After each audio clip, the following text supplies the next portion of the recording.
Sir, Kalpasar યોજના સાકાર કરવાની દિશામાં નોંધપાત્ર પ્રગતિ જે છે તે અત્યારે જોવા મળી રહી છે. નેધરલેન્ડ ટેકનિકલ સહયોગથી હવે આ યોજના જે છે તે ફરી જીવંત થશે તેવું માનવામાં આવી રહ્યું છે અને આના કારણે સૌરાષ્ટ્ર માટે સોનાનો સૂરજ ઉગશે તેવું પણ મનાઈ રહ્યું છે. પીએમ મોદી જે છે તેઓ અત્યારે નેધરલેન્ડના પ્રવાસે હતા. તે દરમિયાન જે કલ્પસર યોજના માટેની જે ટેકનિકલ સહયોગ અંગેનો જે આશયપત્ર પર હસ્તાક્ષર કરવામાં આવ્યા છે, ત્યારે આને તમે કેવી રીતે જુઓ છો? જો મયુરભાઈ, પેલા તો કલ્પસર યોજના એટલી જૂની છે કે તમારા જેવી બે પેઢીને તો એની વાસ્તવિકતાની શાયદ અણસારે પણ નહીં હોય. અને એ એટલા માટે જાણવી જરૂરી છે પેલા તો, પછી એની ઉપયોગિતા અને પછી એની અમલવારી એની વાત કરીએ. પણ આજે તમે જે કીધું તે હકીકતે આજના અગર કોઈ સૌથી સારા સમાચાર હોય તો કલ્પસર યોજનાને આ પ્રોજેક્ટને નેધરલેન્ડની સરકાર પાસેથી ટેકનિકલ સહયોગ મળી જવાની વાત છે. વડાપ્રધાન નરેન્દ્ર મોદી અત્યારે નેધરલેન્ડ ગયા છે અને એને ત્યાંના વડાપ્રધાન સાથે વિશ્વના સૌથી લાંબા કોઝવેની મુલાકાત, જે આપણા કલ્પસર જેવો જ છે અથવા તો કલ્પસર થવાનું એના જેવું જ થવાનું છે, તે કોઝવે ત્યાં તો ઉપલબ્ધ છે હજરા હજુ. એના ત્યાં મુલાકાત લીધી અને પછી ટેકનિકલ સહયોગના કરાર કર્યા. એટલે કે પહેલી વાત એ કે કલ્પસર યોજના હવે સાકાર થશે, જ્યારે થાય ત્યારે પણ સાકાર થશે એ નક્કી થયું. એટલે સૌરાષ્ટ્રમાં માટે થઈને સૌથી સારા સમાચાર છે. પહેલી વાત તો ઈ. હવે આ કલ્પસર યોજના આજકાલની નથી. ગુજરાત રાજ્યની સ્થાપના થઈ ત્યારથી આ યોજના વિશે અલગ અલગ સ્તરે એટલે અલગ અલગ સ્ટેજે વિચારણા બધી કરવામાં આવતી રહી છે. પણ એમાં સૌથી વધુ તમારી જાણ કરતા જે લોકોએ આમાં સિંહ ફાળો આપ્યો એમ કહું તો ચાલે, એ લોકોમાં તમને કેટલાક હું નામ કહું જે નવી પેઢીને ખબર નથી, માનજો સ્વાભાવિક ખબર ન હોય કે મોગીલાલભાઈ શાહ એ રાજ્યસભાના સભ્ય હતા જે તે સમયના. પછી પ્રતાપભાઈ શાહ જે સૌરાષ્ટ્ર ભૂમિ ભાવનગર થી છાપું નીકળે છે, હવે જે દિવ્ય ભાસ્કરે એડોપ્ટ કરી લીધું તે સૌરાષ્ટ્ર ભૂમિના માલિક હતા પ્રતાપભાઈ શાહ. જે તે સમયે માજી મંત્રી પણ રહી ચુક્યા હતા પોર્ટના બંદર વિભાગના. પછી વિઠ્ઠલભાઈ પટેલ, અનિલભાઈ કાણે જે MS યુનિવર્સિટીના કુલપતિ હતા, અનિલભાઈ કાણે, ડોક્ટર અનિલ કાણે. અને સૌથી વધુ પછીથી વિનુભાઈ ગાંધી ભાવનગરના, જે હાઈકોર્ટના બહુ મોટા એડવોકેટ હતા. વિનુભાઈ ગાંધી એ અત્યારે પણ ભાવનગરમાં છે ને એની ઉંમર લગભગ 80-85 વર્ષથી 90 વર્ષની આડે ગાળે છે. અને એને મોરારી બાપુની કથામાં પણ એક વખત કીધેલું કે મેં કલ્પસર સહયોગ સમિતિ નામની સમિતિ બનાવી અને કલ્પસર યોજના સાકાર કરવાની આહલેખ જગાડી છે. મોરારી બાપુને એને વિનંતી કરેલી કે તમે સરકારના ગળે આવી થોડીક વાત ઉતારો અને ઝડપથી આ કામ થાય એવું તમે કરો તો હું જીવતા જીવત આનું કામ શરૂ થાય એવું સાંભળું, અથવા તો એ સાકાર કરવાનું સરકાર સૈદ્ધાંતિક રીતે નિર્ણય કરે તો પણ મને ગમે ત્યારે મૃત્યુ આવે હું મોક્ષ મળ્યા બરોબર સમજીશ. આ વાત થઈ વિનુભાઈ ગાંધીની, જે અત્યારે વિદ્યમાન છે, ભાવનગરમાં રહે છે, બહુ સારા એડવોકેટ છે, વિચારક છે અને આ કલ્પસર માટે એને આલેખ જગાડી. અને આપણે રાજકોટમાં ડોક્ટર પંપ નામે જે પંપ બનાવે છે ખેતીવાડીને લગતા, એના પરસોત્તમભાઈ પીપળિયા,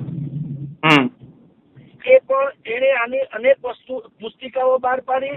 અને હમણાં જયારે કુમાર વિશ્વાસની જળકથા હમણાં રાજકોટમાં યોજાણી હતી, જળકથા, રાઈટ, એ જળકથા વખતે પણ આખું એક ડિસ્પ્લે આ પરસોત્તમભાઈ પીપળિયા વગેરે કે ભાઈ આ યોજના શું છે, કેવી છે, શું લાભાલાભ છે વગેરે લોકો સગી આંખે જોઈ શકે એવું એને બાકાયદા એક આખું પ્રદર્શન ગોઠવ્યું હતું. હવે આ બધા જ લોકોની યોજનાને મૂર્તિમંત સ્વરૂપ મળે એવી આજે વાવડ આવ્યા છે, જે અતિ સુંદર છે. આપની જાણ ખાતર ભાવનગર થી દહેજ ઈ બે ને જોડતી આ યોજના છે. સાંભળજો, ભાવનગર થી દહેજ, બરાબર, એ ખંભાત તો વચ્ચે ખંભાત તો દરિયો, ખંભાત તો અખાત કહીએ ને આપણે, એ દરિયાને જોડી દઈએ તો ભાવનગર થી દહેજ ની વચ્ચે આ આખું થઈ કેમ છે. અને એ યોજના અંતર્ગત 2400 કિલોમીટર નું, તમે વિચાર કરો, 2400 કિલોમીટર ને 2500 કિલોમીટર લાંબુ મીઠા પાણીનું સરોવર બને છે દરિયા વચાળે. બોલો, 2500 કિલોમીટર કઈ જેવી તેવી વાત નથી. અને એમાં 10 લાખ કરોડ ઘન મીટર ની ક્ષમતા પાણીની આવે, 10 લાખ કરોડ. અને આ યોજના જો સાકાર થાય તો જે રીતે અત્યારે આપણા મુખ્યમંત્રીશ્રીએ પણ કીધું એ જ રીતે તમને કહું કે સૌરાષ્ટ્રના, આપણા સૌરાષ્ટ્રની વાત કરું છું, અમરેલી, ભાવનગર, જુનાગઢ, જામનગર અને પોરબંદર આ સહિતના સૌરાષ્ટ્રના તમને કહું, હા, તો એ 9 જેટલા જિલ્લા જે છે એની 42 તાલુકાની 10 લાખ હેક્ટર જમીનને સિંચાઈનું પણ પાણી મળી શકે. આ સૌથી મોટો પ્રોજેક્ટ છે વિશ્વનો. આપણે અત્યારે સરદાર સરોવર એટલે કે નર્મદા યોજના ઉપર જે આધારિત છીએ, એ આધાર આપણો ન્યાનો ઘટી જાય ને આપણે આત્મનિર્ભર જેને કહી શકાય એવું થઈ શકે આ કલ્પસર યોજનાથી. સૌરાષ્ટ્રના ભાવનગર, રાજકોટ, પોરબંદર, અમરેલી, જામનગર ને જુનાગઢ આ જિલ્લાઓમાંથી જે 10 લાખ જેટલા જે રત્ન કલાકારો સ્થળાંતરિત થવા માટે તેને મજબૂર બન્યા સુરતમાં, એ શું કામ? એના વિસ્તારમાં મીઠું પાણી નથી. જો કલ્પસર યોજના સાકાર થાય તો આ લોકોની જમીન નવસાધ્ય નહીં ફળદ્રુપ બની જાય. એટલે વિધવાના સાદલા જેવી કરુણ સફેદી જે આપણી પાસે અત્યારે જમીનમાં પ્રસરી ગઈ છે ખારાશને કારણે, એને બદલે ત્યાં સૌભાગ્ય થાય, ફળદ્રુપનું સૌભાગ્યનું સિંદૂર એને એના શેથામાં પુરાઈ જાય એવી આ વાત છે. આ યોજના ખરેખર એવી છે એમ. હવે એ યોજના સાકાર થવા જઈ રહી છે, એના અનેક લાભ છે. તેના વચ્ચે વિવાદમાં શું હતું કે કલ્પસર યોજના ગુજરાત રાજ્યની સ્થાપના થઈ ત્યારથી એ પ્રોજેક્ટ તો હતો વિચારણા હેઠળ, અમલવારી નથી થતી. અને ગમે તે કારણોસર કેટલીક વખત પર્યાવરણની વાત આવી વચ્ચે કે ભાઈ ત્યાં અખાતમાં, ખંભાતના અખાતમાં જો આવો મોટો સરોવર જેવો ડેમ બને તો માછીમારી કરનારા લોકોની જે છે રોજીરોટી છીનવાઈ જાય. આવું તેવું કેટલાક પર્યાવરણવાદીથી માંડી અને કેટલાક કહેવાતા બૌદ્ધિકોએ આમાં રોડા નાખ્યા હતા, જેમ નર્મદા યોજનામાં મેધા પાટકર આણી મંડળીએ રોડા નાખ્યા હતા.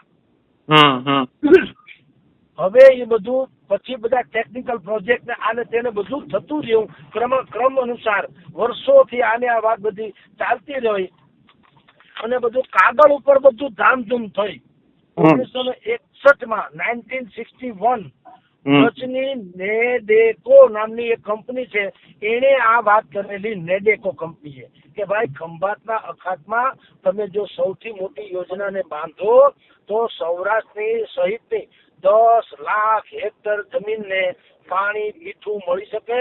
અને મજાની વાત તો એ છે કે આ યોજના સાકાર કરવા માટે 1 ઇંચ પણ જમીન તમારે એટલે સંપાદિત કરવી પડે એમ નથી સરકારે. બોલો, જે સામાન્ય રીતે મોટી રોડ રસ્તા કે નળ લાઈટ આ ડેમની જે યોજનાઓ હોય ને એમાં મુખ્ય અવરોધ શું હોય કે જે હેઠવાસના ગામો હોય, હેઠવાસના જેટલા ક્ષેત્રો હોય જમીનની, એને યા તો બજાર ભાવે સરકારે દેવું, સ્થળાંતરિત કરવું, એમાં કોઈ માને ન માને ઘણા બધા વિવાદો થતા રહે જે નર્મદા યોજનામાં થયા.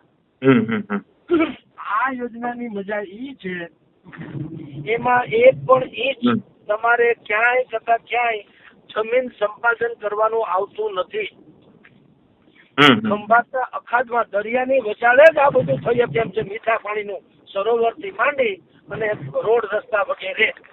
એક તો 2400 કિલોમીટરનું વિશ્વનું સૌથી મોટું મીઠા પાણીનું સરોવર પણ ખંભાતના અખાતમાં બની શકે. 2400 કિલોમીટર, સાહેબ વિચાર કરો. પછી એમાં કોઈ આંતરરાષ્ટ્રીય કે આંતર રાજ્ય કોઈ વિવાદ સદા નથી, કારણ કે કોઈ રાજ્યની જમીન સંપાદન કરવાની થતી નથી કે કોઈ આંતરરાષ્ટ્રીય દરિયાઈ સીમાને ક્યાંય આપણે સ્પર્શતા નથી. આપણો ને આપણો ઘરનો મામલો છે એમ કહું તો હાલે. જે રીતે જામનગરમાં રિલાયન્સ ઇન્ડસ્ટ્રીઝ પેટ્રોલ કેમિકલ્સ જેને ફેક્ટરી નાખી, આપણો ને આપણો દરિયો, આપણો ને આપણો ઉદ્યોગપતિ, એમાં કાંઈ કોઈને વાંધો વચવો નથી પડ્યો એવી આ યોજના છે. કોઈની જમીન સંપાદન કરવાની થતી નથી. અને એના ઉપરાંત તમારી જાણ ખાતર ત્યાં 10,000 કરોડ ઘન મીટર એટલું મીઠું પાણી એમાં સમાવેશ થઈ શકે. એટલે ઉત્તર ગુજરાત, મધ્ય ગુજરાત એને નર્મદાનું પૂરતું પાણી આપી શકાય. અને સૌરાષ્ટ્ર માટે જેને કહી શકાય આ કલ્પસર યોજનામાંથી પાણી મળે તો નર્મદાનું પાણી ઉત્તર અને મધ્ય ગુજરાતને મળે, કલ્પસરનું મોટા ભાગનું સૌરાષ્ટ્રને મળે. તો પાણીથી તરબર થઈ જાય તો આ આપણા સૌરાષ્ટ્ર ગુજરાતના કિસાનોના કાંડામાં એવું બહુ જ છે.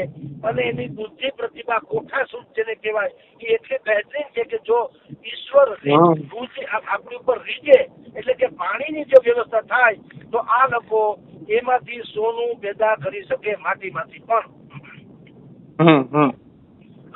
અને જી બોલો સર. હા, આ યોજના થકી મજાની વાત તો શું છે, ભાવનગર, પોરબંદર, અમરેલી, જુનાગઢ એ બધા જિલ્લાઓમાંથી જે લાખોની સંખ્યામાં લોકો સુરત, હીરા ઘસવાથી માંડી ને અન્ય શહેરોમાં રોજગારી મેળવવા માટે તેને સ્થળાંતરિત થવા માટે તેને મજબૂર જે બન્યા છે એ જો કલ્પસર યોજના સાકાર થાય તો એ બધા જ લોકો ધારે તો ઘર વાપસી કરી શકે. એના માવતર સાથે એ વ્યાળું પાણી કરી શકે, જમી કાઢવી શકે, રહી શકે. માવતરના જેને કહેવાય ગડપણની લાકડી એ લાકડી બની શકે. અત્યારે શું છે મયુરભાઈ, સૌરાષ્ટ્રના ભાવનગર, અમરેલી સહિતના અસંખ્ય ગામડાઓ એવા છે ત્યાં સુરતના ઉદ્યોગપતિઓએ કોમન કિચન બનાવ્યા. બોલો, કોમન કિચન શું કામ? ગામમાં એ હિજરત થઈ ગયા જે લોકો જવાન દીકરા દીકરીઓ છે એ બધા જ લોકો સુરત થી માંડીને બીજે બધે રોજગારી માટે સ્થળાંતર થયા. અને અહીંયા ચારે કોર તમે જુઓ ખેતીની જમીન હોય પણ ભારત છે, ભારત એટલે પાણી વગરની. અને વીઘા એકમાં એનું મકાન હોય ફળિયા વાળું મોટું, સમજો, ઓહરી હોય, ફળિયું હોય, ડેલી હોય, બધું હોય, પણ કોઈ છોકરા થયા નથી. એટલે માવતરો નજરકેદ હોય એવી હાલતમાં છે. સાંભળો, ડોહલી બે જ લોકો ઘરે રહેતા હોય ગામમાં. હવે કોક વારે પરબે કોકથી સુરત થી સાતમ આઠમ જેવો કોઈ તહેવાર હોય કે કોઈ સારો માઠો પ્રસંગ હોય ત્યારે માંડ દીકરા કે દીકરાની વહુ કે છોકરા આવી શકે. બાકી બિચારા આ લોકો ટોળા વચાડે પણ એકલતા એટલે કે ચારે કોઈ એકલાપણું જે છે એ ભોગવતા હોય છે, જેને હું નજરકેદ કહું છું. હવે જો આ કલ્પસર યોજના થાય સાબિત, અહીંયા સાક્ષર થઈ જાય, જે અત્યારે આપણા મુખ્યમંત્રી ભાઈ ભૂપેન્દ્રભાઈ પટેલ એને પણ અત્યારે કીધું છે વડાપ્રધાનને ઉદ્દેશીને આજે અત્યારે ત્યાં ડચ કંપની ગયા વડાપ્રધાન અને એને જે આ કરાર કર્યા ટેકનોલોજીના, તો ભૂપેન્દ્રભાઈ પટેલે કીધું કે નરેન્દ્રભાઈ મોદી અને ડચ PM એની આ મુલાકાતથી ભારત અને નેધરલેન્ડ વચ્ચે જળ ક્ષેત્રે સહયોગે વધારશે. અને આ કલ્પસર યોજના જે છે એના કરારને કારણે કલ્પસર યોજના થકી આપણે પૂર નિયંત્રણ, જળ સુરક્ષા અને ટકાઉ ઇન્ફ્રાસ્ટ્રક્ચર એ બધું આપણને મળશે. અને સૌરાષ્ટ્રના 9 જિલ્લાની 42 તાલુકાની 10 લાખ હેક્ટર જમીન છે એ હરિયાળી બની શકશે. એટલે સૌથી મોટો મયુરભાઈ તો વાત એ છે કે સૌરાષ્ટ્રમાંથી જે રોજગારી માટે હિજરત સૌરાષ્ટ્ર કચ્છમાંથી હિજરત કરીને જાય છે એને પણ હવે આ જો સાકાર થાય પછીથી એ લોકો સુરતમાં ધારે તો અપડાઉન કરી શકે. આ બીજો એક મુદ્દો છે જે હું તમને વર્ણવવા માંગુ છું, નવી પેઢીને ખબર ન હોય તો. કલ્પસર યોજના થઈ જાય તો ભાવનગર, જુનાગઢ એનાથી સુરત નું અંતર છે ને એ સેંકડો કિલોમીટર નું ઘટી જાય. અત્યારે ભાવનગર થી સુરત 478 કિલોમીટર છે, એ 343 125 કિલોમીટર છે. એટલે રાજકોટ થી જુનાગઢ જેટલું સમજી લો. એટલે માણસ ધારે છોકરાઓ તો શનિ રવિની રજામાં ઈ સુરત થી પોતાને ઘરે માવતરને મળવા આવી શકે, એક દિવસ રજા ગાળી અને 2-3 કલાકમાં પાછા સુરત જઈ શકે. બોલો.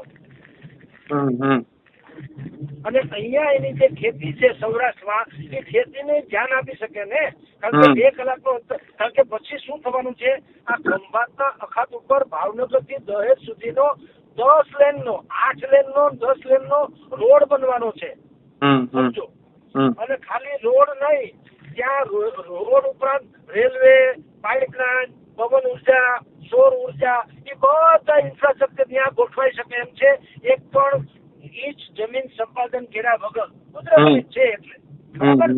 એટલે આ રસ્તાનું જે મેં તમને કિલોમીટર ઘટી જાય, ભાવનગર થી સુરત નું અંતર માત્ર 125 કિલોમીટર રહેશે. રાજકોટ થી સુરત માત્ર 275 કિલોમીટર રહેશે, જે અત્યારે 450 કિલોમીટર છે. એ માત્ર 275 કિલોમીટર રહેશે. પોરબંદર થી સુરત એ અત્યારે 650 કિલોમીટર છે. એ 200 કિલોમીટર ઘટી જાય, માત્ર 450 કિલોમીટર રહેશે. અમરેલી થી સુરત જવું હોય તો અત્યારે 550 કિલોમીટર છે. 300 કિલોમીટર ઘટી માત્ર 250 કિલોમીટર રહેશે. એટલે જુનાગઢ અને જામનગર ત્યાં પણ બે જગ્યાએ આમ તો 550 કિલોમીટર છે સુરત, પણ એમાં પણ 150 થી 200 કિલોમીટર ઘટી અને એમાં 300 થી 450 કિલોમીટર અને 400 કિલોમીટર નું રહેશે. એટલે ટૂંકમાં જે અંતર ઘટી જાય, એટલે માણસ ધારો કે રાજકોટ થી જુનાગઢ આપણે જવું હોય તો જેમ આપણે 1-1.5 કલાકમાં પહોંચી જઈએ, જેમ સુરત થી ભાવનગર કે અમરેલી 1 કલાકની આડેગાળીમાં પહોંચી શકે એમ છે. બોલો. તો કેવડી મોટી હિજરત જે અત્યારે લોકોએ કરી છે, એને બદલે, કારણ કે અહીંયા હિજરત શું કામ કરી? પાણી નથી એટલે, રોજગાર નથી એટલે. હવે ધારો કે એને જમીન તો છે બધા પાસે, જમીન ને પાણી મળી રહે તો લોકો પોતાનું માદરે વતન છોડીને બીજા પ્રદેશમાં શું કામ કમાવા જાય? સમજી લો. અને છતાં જેને ધારો કે કમાવું હોય, રત્ન કલાકારોથી માંડીને બીજા કોઈ ક્ષેત્રમાં સુરત કે બીજે ક્યાંક રહેવું હોય તો ભલે રહે, પણ એ અપડાઉન કરી શકે શનિ રવિવારે પણ. કારણ કે 2-2 કલાકના અંતરે આવી શકે. ભાવનગર થી સુરત 2-3 કલાકમાં તમે આવી જઈ શકો. કેવડી મોટી વાત છે, સમજી લો. એટલે આ યોજના છે એ ખરા અર્થમાં સૌરાષ્ટ્રના લલાટે કુમકુમ તિલક જેવી છે, પણ થાય હું સાકાર થાય ત્યારની વાત છે. આજે એમાં એક બહુ મોટો પડાવ 100% સારો આવ્યો છે. અને નરેન્દ્ર મોદી અમસ્તા કહે છે કે કેટલાક સત્કાર્યો કે સારા ઐતિહાસિક કાર્યો છે, ભગવાન એમ કે કઈ ખબર નહીં, મારા લલાટે જ લખ્યું હશે એનો યશ લેવાનો. તો કદાચ જો આ યશ એ લઈ લે વડાપ્રધાન, જે અત્યારે એને ટેકનિકલી ને કરારબદ્ધ તો થઈ ગયા છે, બરાબર, MOU જેને કહેવામાં આવે, પણ હવે જો એને સારી રીતે એને સક્રિયતા દાખવવામાં આવે તો સૌરાષ્ટ્ર માટે આનાથી રૂડા કોઈ સમાચાર તાજેતરના નથી. ઈરાનના અને અમેરિકાના યુદ્ધના જે ઓછાયા હેઠળ આપણે અત્યારે બધા દહેશતી વાતાવરણમાં જીવીએ છીએ, એમાં આપણને થોડોક બુસ્ટર ડોઝ મળે, આશાનું કિરણ ખીલે એવું તો છે જ અત્યારે. જી સર, ખૂબ ખૂબ આભાર સુરત સાથે જોડાવા બદલ. નમસ્કાર.